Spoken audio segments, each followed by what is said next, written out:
So welcome back to Storytime with Colin, and today we have John with us, and behind him is going to be his E30 M3, which he definitely has a little bit of a story with. And today we're in Arlington at, you want to tell us a little bit about where we are right now? So we are in Arlington at Jeff and Sean's hangar. They are actually JMI Motoring. They are who painted Eve, which is what I call my 1990 BMW M3. And so they were kind enough to allow us to come here and film here and have the Spirit of St. Louis right behind us, which is a pretty important plane when it comes to aircrafts. Yeah, so very happy to be here. Happy to, and flattered that you had asked me to come on your show. I have watched quite a few of them, so thank you first and foremost. I appreciate it. And obviously I have a lot of questions for you because one reason why I asked you was because back when I was in high school, I really liked BMWs. I really liked E30s, and obviously came across you and Travis, and obviously Travis's photos of your guys' cars together, and so I know this car has been around for quite a long time. And what really got you started into cars? What got you started? So that's all owed to my father. So my dad is a huge car nerd, and growing up, it was very much German. Like we'd have to go back a little bit. So my parents are from Poland, and that's born and raised in Poland. Now I was born in Vienna on the way. My dad got a visa for our family to come live in America, to come live in San Diego. So I was about 2 months old when we moved to San Diego. And at that time, he was like, hey, we're living in America now, even though I love Mercedes, but we're in America, so we're gonna buy an American car. So I ended up buying this Oldsmobile, which was just a gas guzzling, shitty car, basically.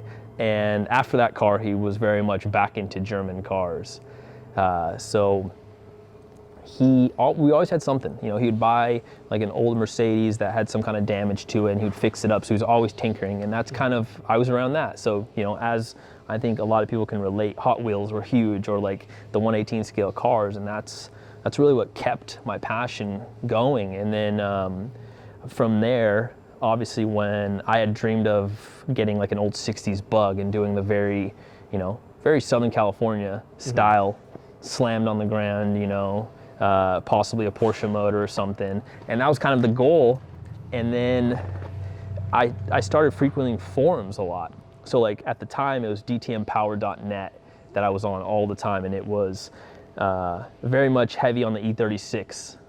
And that was, the E36 M3 was a car that was kind of like my dream car. I wanted one. I knew about the E30 M3s, and it just seemed kind of like the E36 was kind of like that perfect blend, and there was a lot more aftermarket for that car.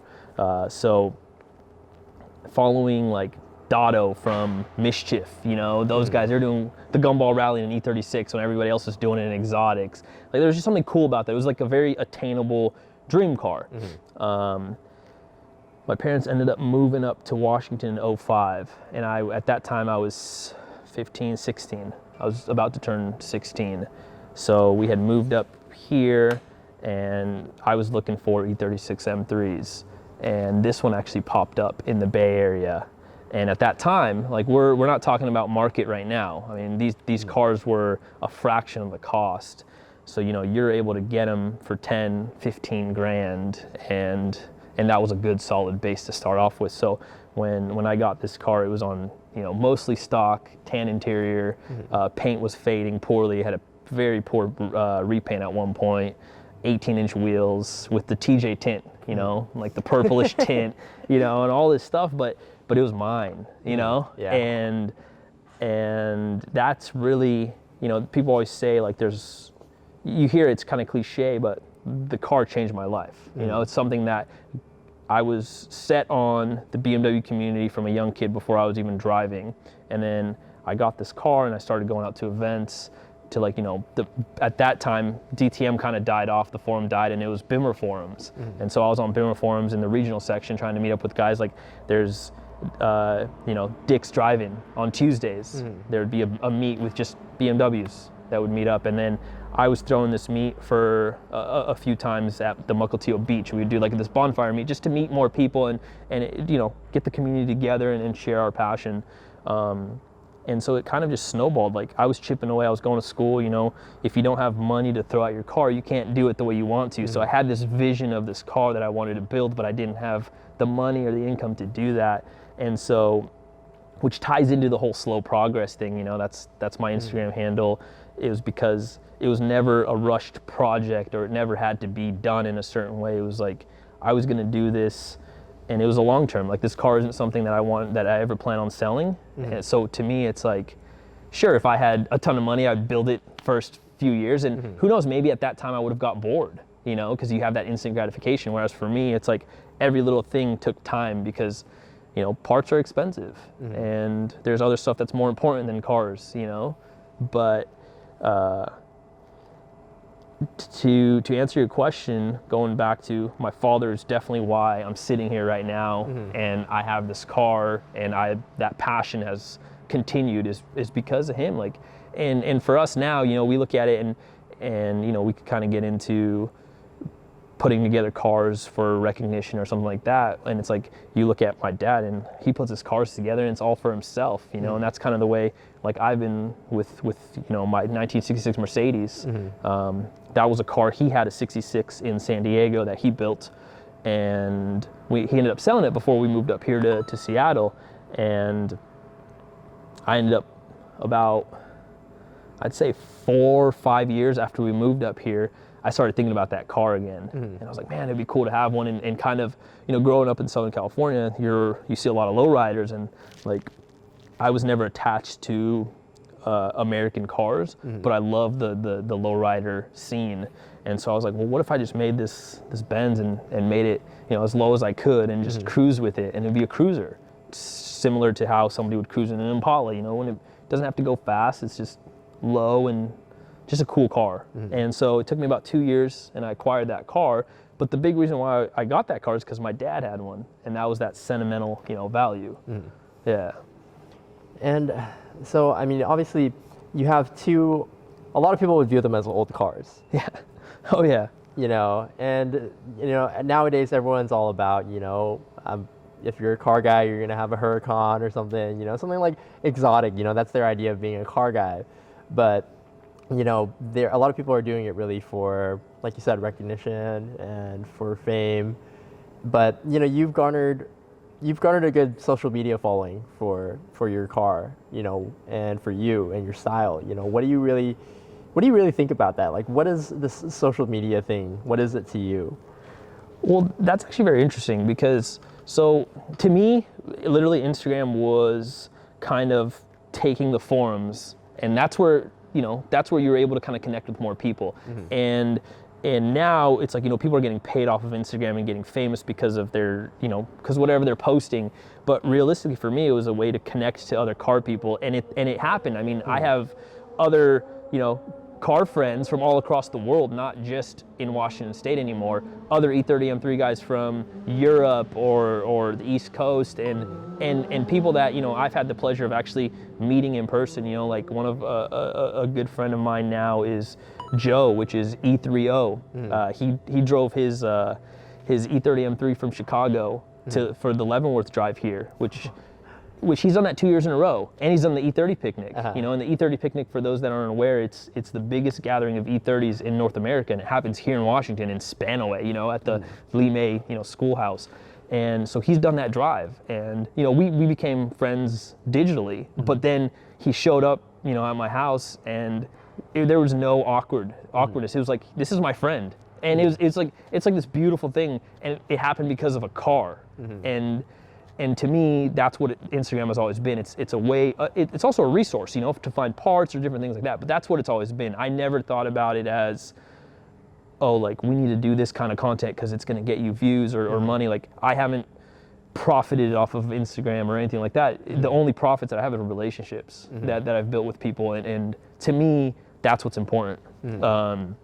Because all the money in the world or all the recognition from the outsiders in the world, but if you're, you hear celebrities say this all the time, like, or people with a lot of money, they're like, well, I have all this money, but you're almost secluded up there, because the relationships become fake because people are just there because of their status or their money aspect. And for me, it's just basically been meeting people and being able to share passion, because this is very niche, you know, like old cars are very niche. It's like, like you said, like nowadays people are moving on to like Lambos and Ferraris and stuff like that and modifying those or whatever. And don't get me wrong, like people still do it for the right reasons for themselves. It was a dream car or something like that. But I think we do see a lot of it because of YouTube, because of Instagram, because of Vine or whatever. You're seeing a lot of people just want that instant gratification, which, you know, to each their own. But I think most people that are in the scene could see through that. And in another sense, it's like, you know, what I think of it as is, you know, these people who have these cars, they're doing it because they think this car makes them someone. You know, there's a lot of people who feel like, okay, just because I have this car, this means I'm a somebody, I'm important, I'm better than someone else. But then kind of how I view cars is more so like, for example, like Eve, you know, obviously there's a lot of E30 M3s around, but, you know, for me personally, it's like, I feel like I know this car is a personality in its own. But if we didn't have you, if we didn't have John, then we wouldn't have your style on this car. Sure. You know, you've done T37s on this car, you've, you know, gone through many iterations on this car. Right. So do you kind of agree in a sense where it's like, if we didn't have you, then this particular car in this, you know, setup wouldn't exist? I mean, I'd like to think so, but you know, for a person that's not into like the E30 M3 chassis, you look at the car and you're like, oh, it's an E30 M3, you know, and you don't see the little bits that I like to think that I added to it. But realistically, can you make this car again? Can somebody go out and make it? Sure. Will it be with the same style? Probably not, because as each individual has their own kind of taste to it, right? Like somebody might hate the fact that I'm running RS wheels and I have racing seats in it, you know, because you would say, well, the wheels don't fit the styling of the car. Well, it's like, well, that's why I have the T37s, which with, you know, the sticky tires, is because that wheel is a light wheel. This is like the heels, you know, instead of the trainers, the way I like to put it. But aesthetically, I think the RS 212s are probably my favorite wheels on the E30 chassis. Like they just fit that era of the car. And to me, it's always been about timeless. Like my goal has always been, if you take a photo of my car today, you don't necessarily know what year it was, because there isn't a high trend that's like, oh, he's got this thing, I know that's from this era. Like no, like the goal was to make it as close to, you know, almost paying tribute to the Group A race cars without it being a race car, because this is a street car. Like I'm not out on the track at this point. Initially that's what I wanted to do. I wanted to take it and turn it into a track car, but at this point I've invested so much time, money, and just sweat, like I can't put this car on the track anymore. Like, and that kind of sucks, you know, because it's like, it would be awesome to take it out, but at this point there's too much sentimental value for me to do that. So what I wanted to do is take a car that has the history of the brand, of what the car was meant to do, and that was to race. And so you look at the car and you're like, in my eyes, like that's a fucking cool street car, you know? Yeah. And you know, have my little take on what I think BMW would be proud of. And, you know, obviously you've had this car for, I'm thinking, what, 15, 16 years now? Yeah, just coming on just over 14 years, yeah. So, you know, what are some of the struggles that you've been through with this car? You know, have there ever been points where you're kind of like, you know, fuck it, I'm over it, you know, or, you know, something similar? I mean, there was a point where I was thinking about selling and moving on to a different chassis. And at that point, I think it was just because you wanted something new. And then I ended up putting the car away for winter, and I bought a winter beater. And literally, once I came back to it in the spring and drove it, I was like, I would have been an idiot to sell this. Like, I actually had a for sale thread. It was on s14.net, which is specific to the E30 M3 forum. I had it up there for sale, and I had interest. Like, people were jumping on it. And at this time, the car was still with the you know, other paint job and 18-inch wheels, you know, so it was very early on. And I know I would have regret selling it, you know. coming back to it and driving it. It's a car that puts a smile on my face when I drive it.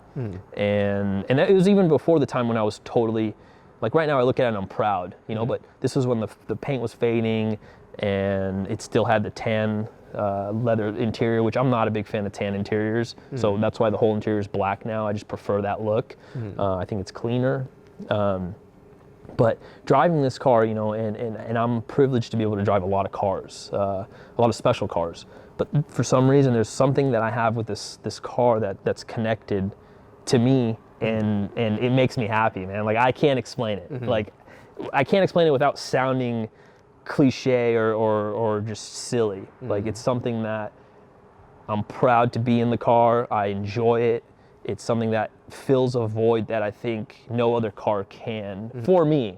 And it's not the fastest car in the world. It's not, you know, the craziest looking car, or it's not the most beautiful car in the world, but it's special to me. And I think every car enthusiast, I think, can relate to that with their car, whatever it may be.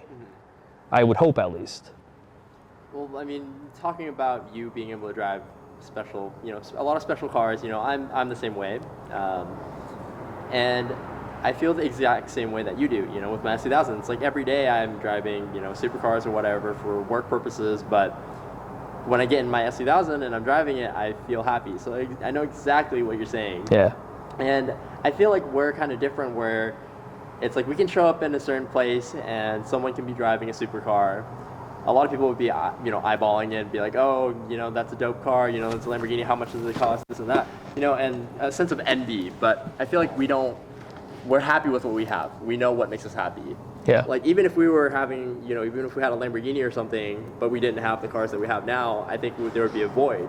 Is that how you kind of feel as well? I do too. You know, I think about it all the time. Like if I had X amount of money and you were like, go buy like some crazy Italian car, I think it would be cool. The cool factor's there, but I think it gets old. There's nothing against those cars. Like they're made for a reason, you know. It's a very flashy car. The design aspect of it, some of the most beautiful cars are, you know, Italian cars. But I think when you build a bond with a car, because I think bond is the right term. Like you build something with a piece of machinery, and that sounds very weird, and especially now with the way we're going with, you know, electric cars and soulless cars, in a way, I think exotic cars still have that, but not for people like us, you know? Like I think there's plenty of people out there, I mean, I deal with it on a daily basis that are in love with their poster car, and that's like their goal that they set to make. But I also deal with a lot of people that have that car as their poster car, and then they get it, and then 6 months later they sell it because they built it up on this pedestal, and this car is supposed to be amazing. And at the end of the day, like take for instance the Countach. That's really a kit car almost. Like you get in that car and it's like you're disappointed, you know, because it's like, wow, this is it. You know, now they're making cars with lasers and all this stuff and all this technology that they're pumping in it, but then it's like you're losing the drivability aspect where you feel like the car's driving you, you know. So there is no right and wrong with cars. I think it's every individual has their own taste and what makes them happy. And I think for me, it's old cars. Like that's just what I'm attracted to, more so than, you know, your $500,000 crazy exotic car. Plus I like having, like if I pull up somewhere in Eve and somebody comes up to me and starts talking and they appreciate the car, they know that car. And once again, it's that niche, which given the last, 5 to 10 years, it's changed. There's a lot of hype behind the E30 M3 and it's gotten a lot of, you know, pop culture references and whatnot, which, you know, some people say is good. I personally don't like it because it brings a lot of attention to the car, and once again, it's not necessarily the attention that I think it should get, but that's all opinion.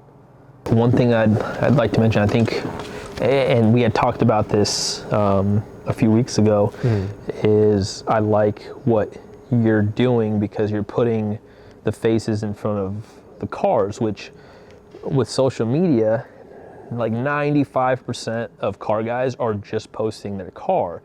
So like I like to use Instagram, like I said, as a forum, but also as like a almost like a blog, you know. So you see a lot of myself, you see a lot of my girlfriend Chloe on there, and you're kind of seeing other, you know, other friends' cars or cars that I happen to see that I find appealing. But a lot of the times you'll see, you know, you'll follow somebody that has a car and you'll never know what they look like unless you get a chance to meet them in person, which with social media, you know, you're able to connect with people like we mentioned all across the world. So having that human aspect of it, or like in your sense, you know, the people that you're interviewing had some kind of effect on you at some point in your life. I feel like that's really crucial because meeting the person behind it makes it that much more special, at least to me. Like, you know, appreciating a car is one thing, and if you meet the person and you click with them, that's really cool, and it's almost like this beautiful relationship, you know, that you can have with somebody. But then there's also the aspect of just because you have a cool car doesn't mean you're a cool person. Like, you meet a lot of people that are super douchey. That just because they have a car, they think they're better than you. You know, you touch base on that with like exotics, but that doesn't have to just be exotics. Like it could be with Hondas, it could be with BMWs, or like Porsches. Like you have this car and you built it per spec, and on the sheet it's everything should be cool, but then you look at the car and you're like, it's missing something, and that's usually it's missing that additional style because that person had spent the money on it, but then just threw together the car, but they didn't do it with passion or whatever. There's something missing, I think is the point, you know. And so that's something cool that, you know, getting back to the point of like you doing something like this is it's putting car guys in front of the camera, which realistically most people, unless they're in front of a camera, they feel kind of awkward, you know. Like it's very difficult to talk about yourself, but it's also very natural. Like I could tell you why I love cars or why I'm still with Eve rather than going to the next car, because it's you're asking me questions that are very much personal, and I think that's really cool. So I want to say that to you and let you know that that's cool. And I think, you know, I think I'm really eager to see the next story time with whoever it might be, because chances are it's going to be somebody that I also, you know, had either crossed paths with or I saw online and I thought, oh, that's a cool car, you know. Like I know you also have influences heavy with Japanese cars, and for me that was one thing that I was always German cars. But I also appreciate Japanese cars, you know. So like one of my favorite meets to go to is Weekfest. Like that was a show that first came up to Seattle 3 years ago, and honestly I could say that's one of my favorite shows to go to. And if you met me 5 years ago and you told me, oh, you're gonna go to a car show, I'd say I'll go to the car show, but my car's not going to be in it because my cars aren't car show cars. Like it's not a show car. That's not what it's there for. Like I go out and I drive them, you know what I mean? But thankfully to, you know, the guys over at JMI, like we repainted, and then I have Ceramic Pro protection on it. And not only are we able to drive, but now I'm able to park it at a car show and be proud of it too. And those rock chips kind of become, you know, badges of honor, rather than looking at it and be like, oh man, my car's all pitted up, I can't go to the show, or, you know, whatever it might be. You know, there's a lot of dudes like that build a car and they're so proud of it that they don't you can no longer drive it. And that's one thing that I wanted to make sure that I didn't do, because the happiness is driving the car, and that's the stress reliever, you know. Like you go out in your car and you go have fun on some back roads, and life is okay. You know what I mean? Yeah, I know exactly how you feel. You know, that feeling. Yeah. And I guess I'm kind of at where you're at as well. It's like with my car, it's like I put it together in a way half-assedly. I didn't really care for the details because I wanted to drive it. You know, I wanted to drive this car last summer, so I just put the body kit together, you know, in an hour, called it a day, and it's still the same way since that one day. Sure. And I just wanted to drive it. And, you know, like you said, putting faces to names, it's because, you know, there's a lot of times, like you said, you know, it's like I could see your car, you know, it's like I could see the execution, I really appreciate the details to it, but then it's like, you know, how do I know who Slow Progress is? How do I know who John is? If I see him at a show, how do I know who to talk to? Sure. And there's a lot of times where it's, you know, like you said, you know, you can have a cool car, but you might not be a cool person. But a lot of times I feel like through the execution of the car, you can kind of tell what kind of mindset that person has. And then, you know, obviously with you, you know, if you were to one day not have Eve, would that stop us from being friends and stop us from hanging out? No. Right. because the car is just the one thing that connects us and brings us together. That's not what keeps us together as friends. And that's kind of what I've learned through story time as well. And in the last video that I just uploaded today, that it's Mike Tiga. I don't know if you know of him, but he was helping me fix something on my car. And what that brings us to is that what I want to say is I feel like our community up here is very tight knit. We're a very big community. Like, we come from all sorts of backgrounds. Like you said, you have German cars. I have a Japanese car, but we have all sorts of friends. But every time we show up at a car show at WeekFest, we're there not to win awards. We're there to hang out with everybody. It's like a big family gathering. I agree with you, but it's also you could draw inspiration. Like you show up and you see a car that might not be a car I'll ever own, but you see the details of that car and it just speaks to you, like, and you don't even know why sometimes, like, and that's the Honda side for me. Like, I've always appreciated Hondas from afar. I owned a TL but it was a daily, and that was a car I didn't touch as far as modifying goes. But I've always appreciated Hondas from afar. So like, I'll go to WeekFest and I'll go look at some Hondas and I'm like, oh, this is really cool to me. And then like you hear that it won an award or other Honda guys appreciate. So like, oh, okay, so I see what other Honda enthusiasts see. And I think that could cross over to any car. Like, it doesn't have to be, just because you like X, Honda and you like Porsche, you could still mix styling and still make it to where it's your own, and yet it still appeals to, a greater audience too. It doesn't have to be very cookie cutter. Like, one of the jokes on like BIM forums always used to be like, they would say like a cookie cutter E36 was a drop, lightweight wheels, and clears, which would mean you'd put clear indicators all around the car instead of the ambers. You would put the lightweight M3 wheels on and you lower it a little bit, and that was it. And that was like kind of this running joke, and because people weren't looking outside of the box. And it's like, now you look at E36s and I'll be like, I'd keep the ambers, a light drop, and lightweights, and that car's clean. People are molesting those cars left and right, you know what I mean? Like, they're putting wide bodies on them and whatever, and it's just like, man, like, that's not me. But that's, if you're proud of that and you enjoy it and you have that passion, then so be it, man. Like, as long as you're out enjoying your car, rather than I need to take this photo because it's going to get me X amount of likes, and then the car's just sitting in the corner and it's just whatever, it's a tool, which I'm not saying don't do that. Like, do whatever makes you happy, but to me, that's not why I'm here, And I'm like you, in that aspect of like, I enjoy going to car shows, but now it's becoming less about the cars and more about just catching up with old friends or meeting even new friends from out of town. Like, WeekFest brings in people from Canada, from all over, and I think luckily for us, it's the community. A lot of guys that have been putting together cars for forever are now coming out to this event, and they're getting reignited, and that's so cool to me. As you get older, you settle down, you try to build up a career, and then all of a sudden cars take a back burner. Whereas when we were younger, nothing else mattered, dude. Like, I'm working this part-time job to buy parts for my car. Like, you didn't care about anything else. So, with story time, another thing is that I've been seeing comments lately where people are like, you've kind of given me motivation to go ahead and go work on my car again, to go do car things. I want to go ahead and finish my build. And I feel like I'm on the opposite spectrum from you, because you're slow progress, right? You want to take your time on your car, and obviously it shows. And I'm kind of like, I'll just, as long as it's together and I could drive it, that's just how, that's just how I want it to be. But I'm slowly kind of like transforming and becoming a different person. Maybe it's because I'm getting older, but I do want to go ahead and do something similar like what you did to Eve to my car, to my S2000. And, was there ever a point where you really had a lack of motivation to do it? I mean, I know you touched on it a little bit, with the car's condition, being faded paint, the tan interior, not up to the way that you were proud of. But was there, what kept you going?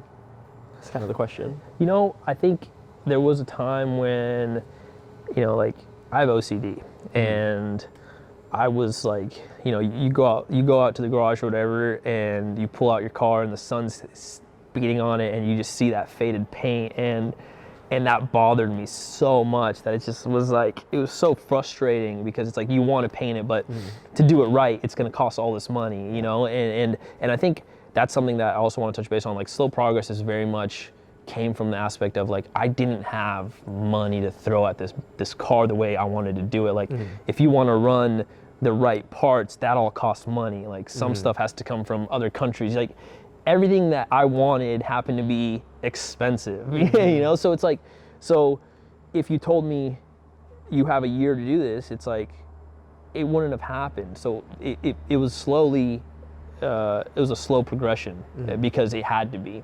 And I'm thankful for that because I think I appreciate the car much more because of that.